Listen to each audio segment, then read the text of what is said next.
বন্ধুরা, প্রত্যেক একাদশী ভগবান বিষ্ণু এবং মা লক্ষ্মীকে অর্পণ করা হয়। তাই নতুন বছরকে সুন্দর করতে আজকের দিন এবং রাতের ভূমিকা কিন্তু অনেক অনেক গুণ বেশি। শাস্ত্র বলছে যে প্রত্যেকের আমাদের আজকের দিনে ভগবান বিষ্ণু এবং মা লক্ষ্মীর আশীর্বাদ কিন্তু আমাদের অবশ্যই নেওয়া উচিত। এতে 2024 সালে সর্বকাজে সফলতা আসে এবং মা লক্ষ্মী প্রভুর কৃপায় বাড়িতে সুখ, শান্তি এবং আর্থিক উন্নতি হয়। তাই আজকের দিনে যারা বন্ধুরা আপনারা একাদশী পালন করেছেন বা যারা করতে পারেননি, তারা অবশ্যই কিন্তু আজকের রাতে এটি বলে ঘুমান বা এই জিনিসটি আপনারা আজকের রাতে অবশ্যই সাথে নিয়ে ঘুমান। শাস্ত্র বলছে যারা শ্রদ্ধা মনে আজকের দিনে এই ব্রত কথা কানে শোনে বা পাঠ করে, তাদের মনোবাসনা পূর্ণ হয়ে যায়। তাদের বাধা বিপত্তি দুর্ভাগ্য থেকেও তারা নিমিষেই বেরিয়ে আসে। তাই ভক্তি মনে বন্ধুরা আপনারা ভিডিওটি একটি লাইক করে কমেন্টে আপনারা বলুন হর হর মহাদেব ও জয় শ্রীকৃষ্ণ। বন্ধুরা, একদিন মহারাজ যুধিষ্ঠির ভগবান শ্রীকৃষ্ণকে জিজ্ঞেস করলেন, হে প্রভু, এই শ্রাবণ মাসের শুক্ল পক্ষের এই একাদশীর নাম কি? তা কৃপা করে যদি আপনি আমায় বলেন। তখন ভগবান বললেন যে, হে মহারাজ, এখন আমি সেই পবিত্র ব্রতের মাহাত্ম্য কথা আপনাকে বর্ণনা করে শোনাচ্ছি, যা শোনা মাত্রই বাজপেয় যজ্ঞের মতন ফল লাভ হয়। তাই মনোযোগ দিয়ে কিন্তু বন্ধুরা আপনারা অবশ্যই শ্রবণ করুন। প্রাচীনকালে দাপর যুগের শুরুতে মহিজিৎ নামে এক বিখ্যাত রাজা ছিলেন। তিনি মাহিষ্মতি নগরে রাজত্ব করতেন। কিন্তু দুঃখের বিষয় হলো এই যে তার মনে বিন্দু মাত্র সুখ শান্তি ছিল না, কেননা তিনি অপুত্রক ছিলেন। তাই নিজেকে অত্যন্তই দুর্ভাগ্য মনে করে তিনি সর্বদাই চিন্তাগ্রস্ত থাকতেন। ফলে ব্রাহ্মণদের সামনে গিয়ে তিনি একদিন বলতে লাগলেন যে, হে প্রজাবৃন্দ, তোমরা শোনো, আমি এই জন্মে তো কোনো পাপ কার্য করিনি, কোনো অন্যায় ভাবে আমি কোনো রাজকোষ বৃদ্ধি করিনি, ব্রাহ্মণ দেবতাদের সম্পদ কখনো আমি গ্রহণ করিনি, উপরন্তু আমি প্রজাদেরকে আমার পুত্রের মতন লালন পালন করেছি, ধর্ম অনুযায়ী আমি পৃথিবীতে শাসন কার্য করেছি, দুষ্টদের আমি তাদের কর্ম অনুযায়ী দণ্ড দিয়েছি, সজ্জন ব্যক্তিদের আমি তার যথাযোগ্য আমি সম্মান দেওয়ার চেষ্টা করেছি। তাই হে ব্রাহ্মণগণ, এই প্রকার ধর্মপথ অবলম্বন করা সত্ত্বেও কেন আমার সাথেই এমন হলো? কেন আমার পুত্র সন্তান লাভ হলো না? দয়া করে আপনারা আমায় রাস্তা বার করে দিন। রাজার এই প্রকার কাতর উক্তি শুনে ব্যথিত রাজভক্ত ও পুরোহিত ব্রাহ্মণগণ রাজার মঙ্গলের জন্য গভীর বনে ত্রিকালজ্ঞ ঋষির কাছে যেতে মনস্থির করলেন। ফলে বনের মধ্যে তারা ঋষির আশ্রম দেখতে দেখতে এক মুনির সন্ধান পান। তিনি দীর্ঘায়ু, নিরোগ, নিরাহারে ঘোর তপস্যায় মগ্ন ছিলেন। সর্বশাস্ত্র বিরাসত, ধর্মতত্ত্বজ্ঞ এবং ত্রিকালজ্ঞ সেই মহামুনি লোমশ নামে পরিচিত। ব্রহ্মার এক কল্প অভিবাহিত হলে মুনিবরের গা থেকে একটি লোম পরিত্যক্ত হতো। এই কারণে মহামুনির নাম লোমশ। তাকে দেখে সকলে ধন্য ধন্য হয়ে যায়। তারা পরস্পর বলতে লাগলেন যে, আমাদের বহু জন্মের পুণ্যের ফলে আমাদের সৌভাগ্যের জন্য আমরা আজ এই মুনি বরের সাক্ষাৎ লাভ করলাম। তারপর ঋষি বর তাদের সম্বোধন করে বললেন, কি কারণে আপনারা এখানে এসেছেন এবং কেনই বা আপনারা এত আমার প্রশংসা করছেন, তা স্পষ্ট করে আমায় বলুন, যাতে আমি আপনাদের মঙ্গল করতে পারি। তখন ব্রাহ্মণেরা বললেন, হে ঋষি বর, আমরা যে জন্য এখানে এসেছি আপনি তা কৃপা করে শুনুন। এই পৃথিবীতে আপনার মতন ব্যক্তি আর কোথাও নেই। ফলে মহিজিৎ নামে এক রাজা নিঃসন্তান হওয়ার জন্য অতি দুঃখে কষ্টে জীবন যাপন করছেন। আমরা তার প্রজা। আমাদের পুত্রের মতন তিনি লালন পালন করেছেন, কিন্তু তিনি পুত্রহীন বলে আমরা সবাই মর্মাহিত। তার দুঃখ দূর করতে আমরা এই বনে প্রবেশ করেছি। হে ব্রাহ্মণ শ্রেষ্ঠ, রাজা যাতে পুত্রের মুখ দর্শন করতে পারেন, কৃপা করে তার আমাদের উপায় বলে দিন। তাদের কথা শুনে মণিবর ধ্যানমগ্ন হলেন এবং কিছু সময় পর তিনি রাজার পূর্ব জন্ম বৃত্তান্ত তাদের বলতে লাগলেন। যে পূর্ব জন্মে রাজা এক দরিদ্র বৈশ্য ছিলেন। একবার তিনি একটি অন্যায় কার্য করে ফেলেন। ব্যবসা করার জন্য তিনি এক গ্রাম থেকে অন্য গ্রামে যাতায়াত করতেন। ফলে এক সময় জ্যৈষ্ঠ মাসের শুক্লপক্ষের দশমীর দিনে তিনি কোথাও যাওয়ার পথে অত্যন্ত তৃষ্ণার্ত হয়ে পড়েন। ফলে গ্রামের প্রান্তে একটি জলাশয় দেখতে পেয়ে তিনি সেখানে জল পান করতে যান। কিন্তু সেই স্থানে একটি গাভী এবং বাছুর জল পান করছিল। কিন্তু তিনি তাদের সরিয়ে সেখানে গিয়ে জল পান করতে লাগলেন। আর এই পাপ কর্মের ফলে তিনি এই জন্মে পুত্র সুখ থেকে বঞ্চিত হয়ে যান। কিন্তু পূর্ব জন্মের কোনো পুণ্যের ফলস্বরূপ তিনি এই জন্মে একজন রাজা এবং রাজ্য লাভ করেছেন।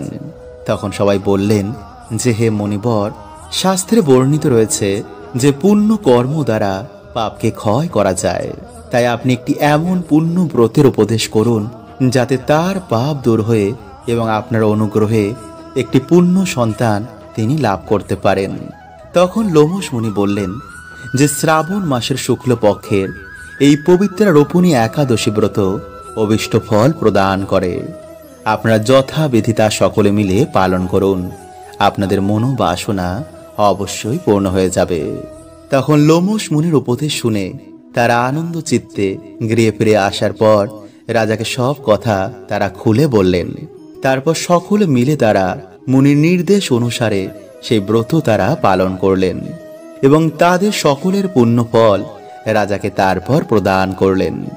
সেই পুণ্যের প্রভাবে রাজমহর্ষি গর্ভবতী হলেন এবং উপযুক্ত সময়ে এক বলিষ্ঠ সর্বাঙ্গ সুন্দর এক পুত্র সন্তানের তিনি জন্মদান করলেন।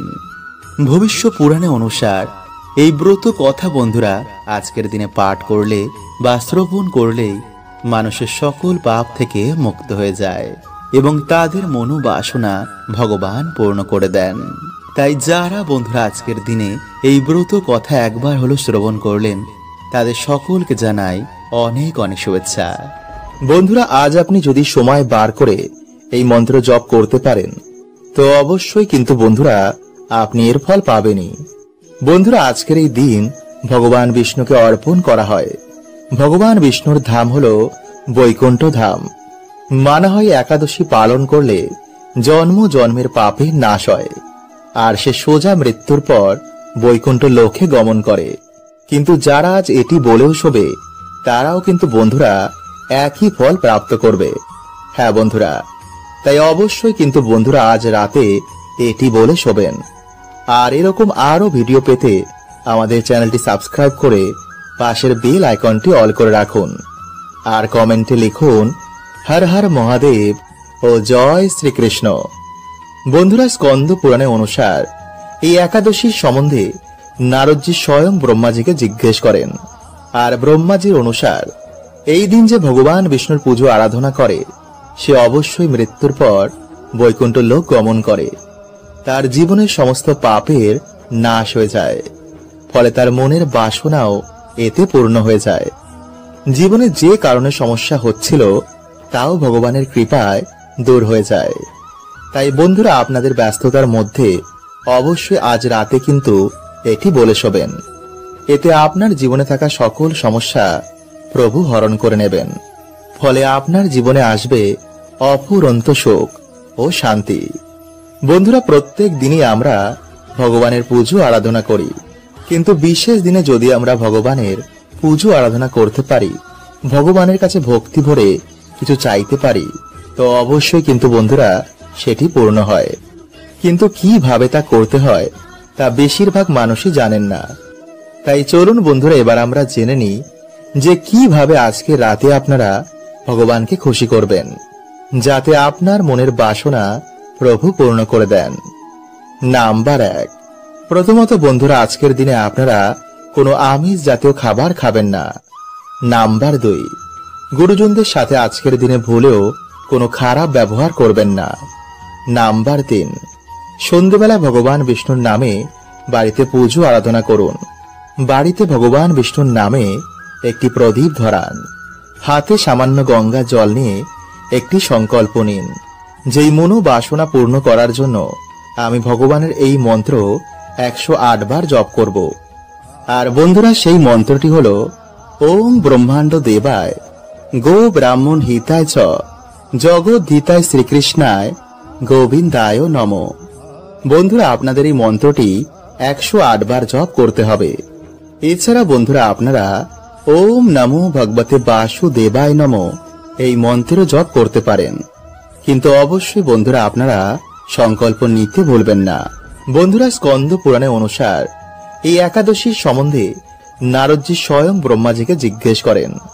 আর ব্রহ্মাজির অনুসার এই দিন যে ভগবান বিষ্ণুর পুজো আরাধনা করে সে অবশ্যই মৃত্যুর পর বৈকুণ্ঠ লোক গমন করে, তার জীবনের সমস্ত পাপের নাশ হয়ে যায়, ফলে তার মনের বাসনাও এতে পূর্ণ হয়ে যায়। জীবনে যে কারণে সমস্যা হচ্ছিল তাও ভগবানের কৃপায় দূর হয়ে যায়। তাই বন্ধুরা আপনাদের ব্যস্ততার মধ্যে অবশ্যই আজ রাতে কিন্তু এটি বলে শোবেন, এতে আপনার জীবনে থাকা সকল সমস্যা প্রভু হরণ করে নেবেন, ফলে আপনার জীবনে আসবে অফুরন্ত সুখ ও শান্তি। বন্ধুরা প্রত্যেক দিনই আমরা ভগবানের পুজো আরাধনা করি, কিন্তু বিশেষ দিনে যদি আমরা ভগবানের পুজো আরাধনা করতে পারি, ভগবানের কাছে ভক্তি ভরে কিছু চাইতে পারি, তো অবশ্যই কিন্তু বন্ধুরা সেটি পূর্ণ হয়। কিন্তু কিভাবে তা করতে হয় তা বেশিরভাগ মানুষই জানেন না। তাই চলুন বন্ধুরা এবার আমরা জেনে নিই যে কিভাবে আজকে রাতে আপনারা ভগবানকে খুশি করবেন, যাতে আপনার মনের বাসনা প্রভু পূর্ণ করে দেন। নাম্বার 1, প্রথমত বন্ধুরা আজকের দিনে আপনারা কোনো আমিষ জাতীয় খাবার খাবেন না। নাম্বার 2, গুরুজনদের সাথে আজকের দিনে ভুলেও কোনো খারাপ ব্যবহার করবেন না। নাম্বার 3, সন্ধ্যেবেলা ভগবান বিষ্ণুর নামে বাড়িতে পুজো আরাধনা করুন। বাড়িতে ভগবান বিষ্ণুর নামে একটি প্রদীপ ধরান, হাতে সামান্য গঙ্গা জল নিয়ে একটি সংকল্প নিন, যেই মনোবাসনা পূর্ণ করার জন্য আমি ভগবানের এই মন্ত্র 108 বার জপ করব। আর বন্ধুরা সেই মন্ত্রটি হলো ওম ব্রহ্মাণ্ড দেবায় গো ব্রাহ্মণ হিতায় চ জগদ্ধিতায় শ্রীকৃষ্ণায় গোবিন্দায় নমঃ। বন্ধুরা আপনাদের এই মন্ত্রটি 108 বার জপ করতে হবে। এছাড়া বন্ধুরা আপনারা ওম নমো ভগবতে বাসুদেবায় নমঃ এই মন্ত্র জপ করতে পারেন, কিন্তু অবশ্যই বন্ধুরা আপনারা সংকল্প নিতে ভুলবেন না। আর যারা ব্রত রাখতে পারেননি তারা অবশ্যই আজ রাতে বালিশের নিচে এটি রেখে ঘুমান। এর জন্য আপনাকে পরিষ্কার জামা কাপড় পরে একটি প্রদীপ তুলসী মঞ্চে ধরাতে হবে। তারপর বাড়িতে যেমন পুজো দেন তেমনই পুজো দেওয়ার পর ঠাকুরের আসনে বসে ওম নমো ভগবতে বাসুদেবায় নমঃ এই মন্ত্রের জাপ 108 বার করতে হবে। তারপর ভগবান বিষ্ণুকে নিজের সকল সমস্যার কথা বলবেন, ভাববেন তিনি আপনার কথা শুনছেন। রাত্রে নিরামিষ আহার গ্রহণ করে হরে কৃষ্ণ মন্ত্র জাপ করার পর 4টি তুলসী পাতা নিজের কপালে ছুঁয়ে ভগবান বিষ্ণুকে স্মরণ করে বালিশের নিচে রেখে দেবেন। কারণ ভগবান বিষ্ণু মাতা তুলসীকে বলেছিলেন, যেখানে তুলসী থাকবে সেখানে আমি সর্বদাই বাস করব। এছাড়া তুলসী মায়ের প্রভাবে আপনার জীবন থেকে সমস্ত বাধা বিপত্তি অনায়াসে দূর হবে। সকালবেলা আপনি সেই তুলসী পাতা কোনো জলাশয়ে বা নির্জন স্থানে ফেলে দেবেন। তো আশা করছি বন্ধুরা আপনাদের জীবনে ঈশ্বরের কৃপা হবে। হরে কৃষ্ণা।